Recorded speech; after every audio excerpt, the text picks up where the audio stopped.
Welcome back to another plant channel. My name is Rachel and thank you for stopping by today. If you're new here, I'd love it if you take a second to like and subscribe so you don't miss any of my planty content. And today we're going to do a little episode of What's Proppin'. So I wanted to show you guys what's going on in my prop box. I've got it right here. I cleaned it out recently and I thought it'd be kind of fun to just show you what I'm working with right now. I have got this one. I have got another little one up here that I'm going to show you. And then I've got a couple water propagations that I also want to get into and show you guys. So I'm not going to stretch this out any longer. We're going to turn the camera around and just show you what's going on. Okay, so here we are. This is my largest prop box. And what I do is I just have this plastic Tupperware container and it's got the damp sphagnum moss in it. And I recently cleaned this out, and because I'm extra, I went ahead and labeled like where things were so I wouldn't forget. But I recently sold a couple pieces out of here, so I wanted to kind of give it a good, organizing. So I'm just going to start over here. This is an El Choco red chunk. I have my plant, and then I sold one of these, and then this one here isn't doing much. It's still firm, and there is a spot on here that looks like it could be eventual growth. I can't find it now. Right here. It looked kind of green underneath of that bump in real life.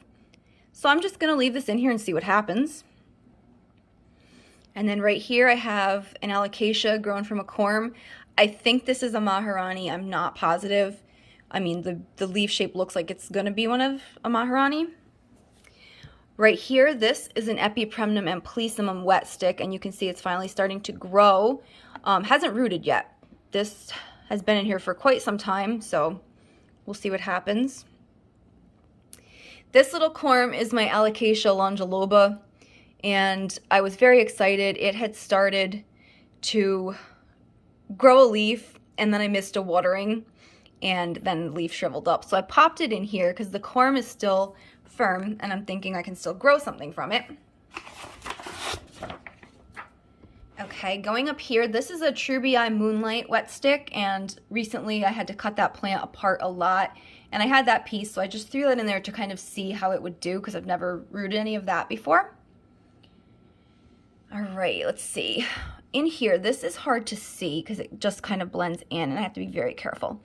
This piece came off of that Uliarum dunburnsii, and I don't know if it's going to focus. Okay, so I'm not familiar enough with that plant to know how it grows, but this to me looks like it could be like a corm or a rhizome, and I see some rooting. So I put this in here to kind of see if that the nubby part by my thumb there would grow. So we're just kind of watching that to see what happens. This stick right here is an Imidrium medium green. As rooting up here, you can see where I'm getting some tension pulling it out. It is rooting. I have no growth on it. There was like what looked like could have been a leaf, or at least the end of the runner there, but it's not doing anything yet. And I got that in a secret planta exchange. So I'm hoping that I'll do something because I don't have that plant. Next to that, this is my Stephania erecta. I have had this thing, oh my gosh, it's been like almost a year, and it has done nothing. I tried potting it in soil in the beginning. I potted it in soil, and I stuck it under like a humidity dome, thinking that would do it. Nothing. So then I thought, let's try it in a prop box and see if anything happens. It's still firm, just like the other ones were. But is that okay, no, that's just moss. I thought I was getting a root finally. It wasn't. False alarm. So I don't know. It's kind of like a thing now just to see what's going to happen. Up here, these two are unknown wet sticks. I'm thinking one of them is an exotica, but I don't know. But you can see they're both finally doing something. I have some alocasia corms tucked in here. I don't know which one they came from. These are Rhaphidophora tetrasperma wet sticks, just from when I propagated my plant. I had some pieces. These have been in here a really long time, not doing anything. So I'm thinking, well, you know what? That looks like a growth point could be swelling. This plant for me, the Tetrasperma, I have an extremely hard time propagating it. The only way I have ever gotten roots is if I take the cutting and I stick it in like a cup of wet sphagnum, I cannot water propagate it. It just rots and dies. So I don't know if that's a common thing or if it's just something with me. If you guys have that plant and you've propagated it, let me know. And then down here, this is like my Regal Shields nursery here. So I recently repotted that and found a ton of corms in the soil. It's in like a huge, probably like 2 or 3 gallon pot. That's how it came in. And I just thought I should refresh the soil. It's been like 2 or 3 years. So I've got all kinds of corms here to see if anything happens. And then finally over here, I have 2 pieces that came out of my Moonshine Sansevieria when I was checking for root rot and doing like the rehab on it. I also don't know if, or not Moonshine, what did I repot? You guys, I'm losing it. I repotted the whale fin. So I don't know if these are actually going to be baby plants or if they're just part of the root system, but I mean, the top looks like a growth point to me. And they have roots. So I put them in here to see what would happen. Because I don't know, I hate throwing out plant pieces when I think I could make something out of them. So that is my main sphagnum moss prop box. And I've tried the perlite. I didn't like that as much because that turned really green and kind of slimy looking. And I know I don't think that's like detrimental to the plants, but it just didn't look pretty. So let's close this one up and then I'm going to show you something really exciting next. So this little prop box here, I started this on 11/29. These are Anthurium seedlings that I self-pollinated. So I've been kind of experimenting and researching because I wanted to eventually do a hybrid of some of my more fancy Anthuriums. But this is that basic one you get at the drugstore, the Anthurium andreanum, you know, the one with the red flowers. And because it flowers so readily, I thought this would be a great plant to learn on. And there is another YouTube video that walks you through it literally step by step, makes it so easy. I'll go ahead and I'll link that below because I feel like she explains it better than me or just like the exact same as I would explain it.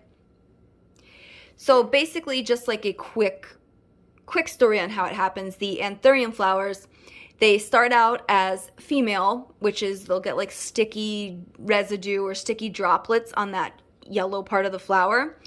And then after that, that will all dry up and eventually it will turn and it will be pollen. So that first flower, you've got to let go through that cycle. You shake the pollen off at the very end and save it in your freezer. Now the next time the plant flowers, when it's in that sticky droplet phase, you take your pollen out of the freezer and you use a brush and you lightly brush it over the droplets. And then theoretically that should pollinate it. And that is what I did and it worked. And then, I mean, it takes a long time. It was months before I got berries. But you can see I've got them here and here and here. And this one's doing something. So that one actually is rooting. You can see the tiniest little leaf coming out of it. This one over here is starting to grow something. And I thought I had one more in here doing so. Okay, right here in front of us. Let's see. This is so hard to focus on. And then when you get close, this moss looks gross. But, okay, so like right there is the other one. You can see like the tiny, you know, first leaf coming out. So these are just going to be Anthurium andreanums. But the fact that I did this by hand, I'm like really stoked about this. And I'm excited to kind of see, you know, when my crystal or my clarinervium or my forgetii, like I can't wait to see if I can cross-pollinate something. And now for the final part, I want to show you my water propagation shelf that's going on. Admittedly, it's pretty sparse right now. I cleaned it out pretty good before winter, before I moved everything upstairs. But I do have a few things going, so I'm going to turn this around and show you what I'm working on here. Okay, so I'm going to start right up here on the top. This first one is a Philodendron squamiferum cutting. This has been going on for months and not doing anything, but it's also not rotting, so I'm just going to kind of wait it out and see. Over here I have some neon pothos cuttings.